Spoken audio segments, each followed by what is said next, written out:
Spring clean that podcast feed and skip the doom scroll. The Newsworthy gets you caught up on the day's news in less than 15 minutes and gives you some fun conversation starters along the way. It's quick, friendly, and informative. Search The Newsworthy wherever you're listening now and follow or subscribe to The Newsworthy today. Hey listeners, this is Peter and welcome back to the History Shorts. Today's episode is brought to you by the Podcast Republic, your ultimate listening app. Discover and subscribe to thousands of podcasts from around the world.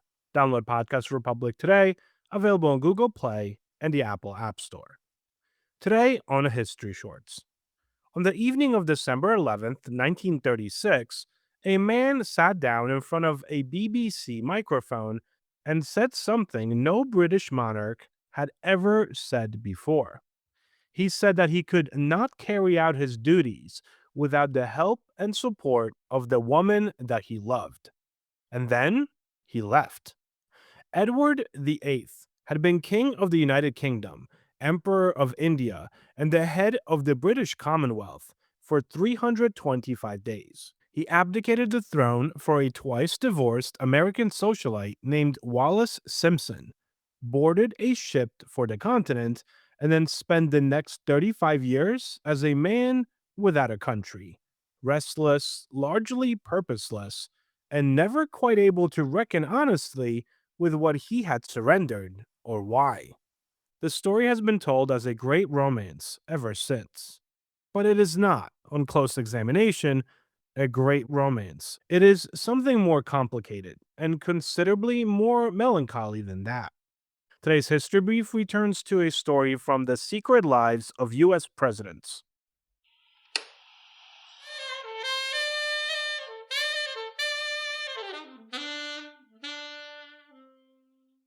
A quick word from our sponsors.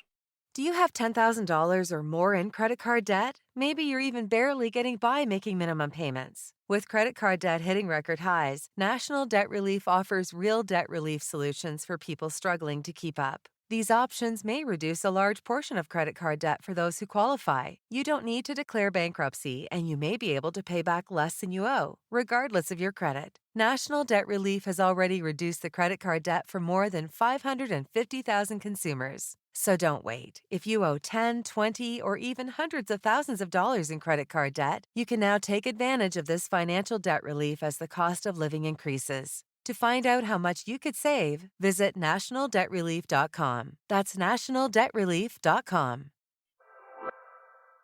This day in history. On March 26, 1979, Egypt and Israel signed a historic peace treaty in Washington, D.C., brokered by U.S. President Jimmy Carter. The agreement ended decades of open conflict between the two nations. On March 26, 1997, authorities discovered the bodies of 39 members of the Heaven's Gate cult in California, victims of a mass suicide tied to beliefs about extraterrestrial salvation. Story of the day: Edward Albert Christian George Andrew Patrick David, known to his family simply as David, was born in 1894, the eldest son of the future King George V.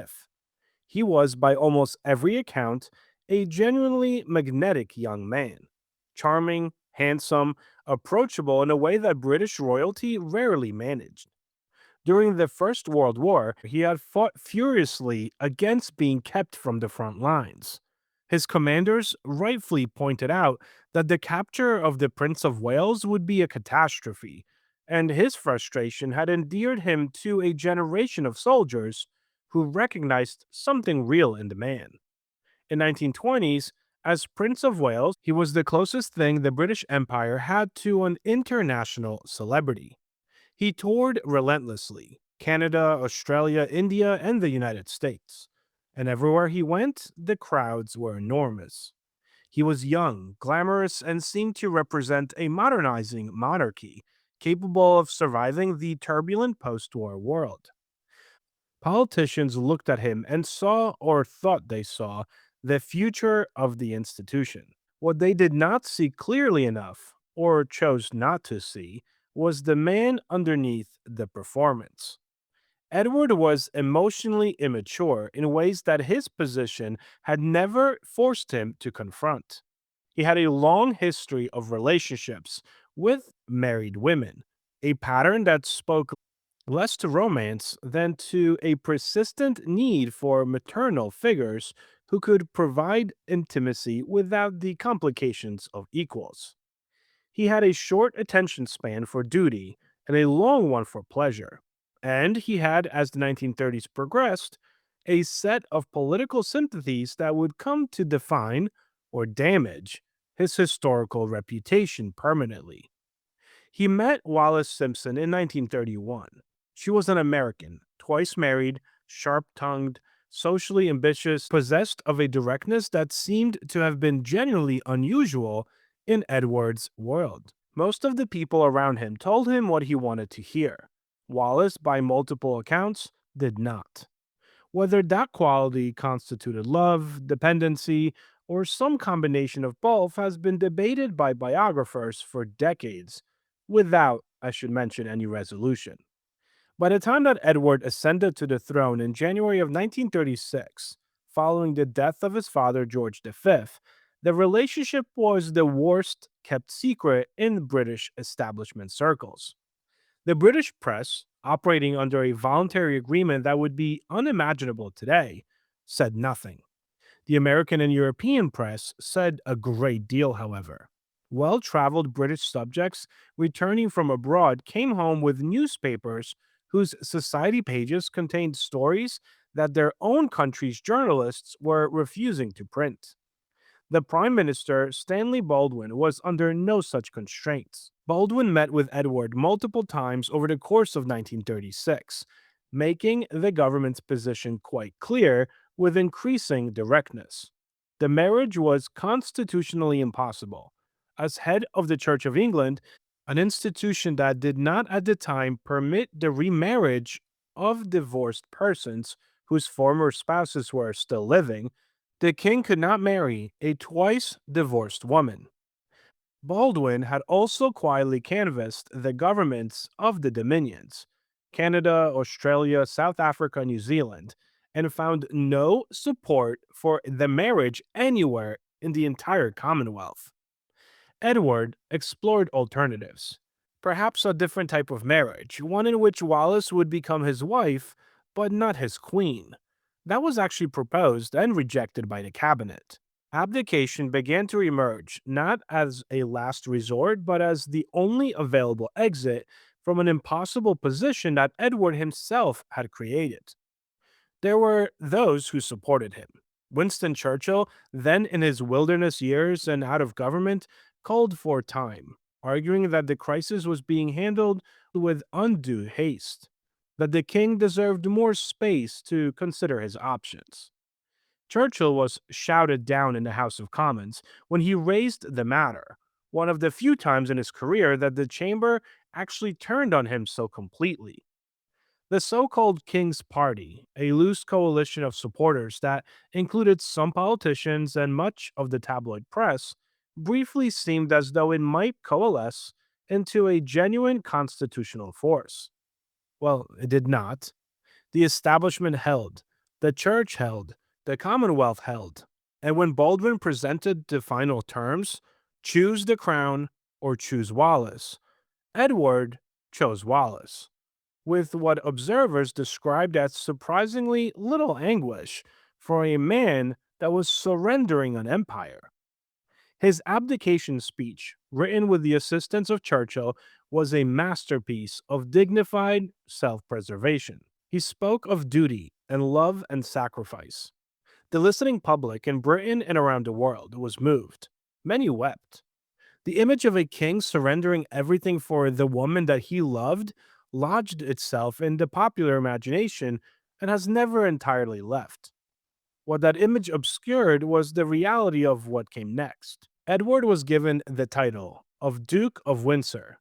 Wallis pointedly was not granted the style of Royal Highness, a slight that Edward would nurse for the rest of his life, petitioning the palace repeatedly and unsuccessfully for a designation his wife was never given. The Duke and Duchess of Windsor, settled into an existence that is genuinely difficult to characterize as anything other than gilded emptiness.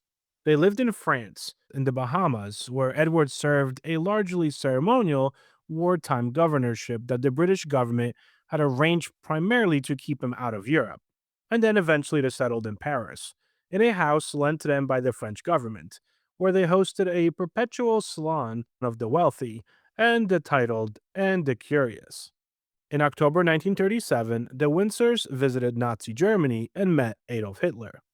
The visit was a diplomatic catastrophe and a personal one as well. Edward was photographed giving what appeared to be a Nazi salute. He spoke warmly of what he had seen.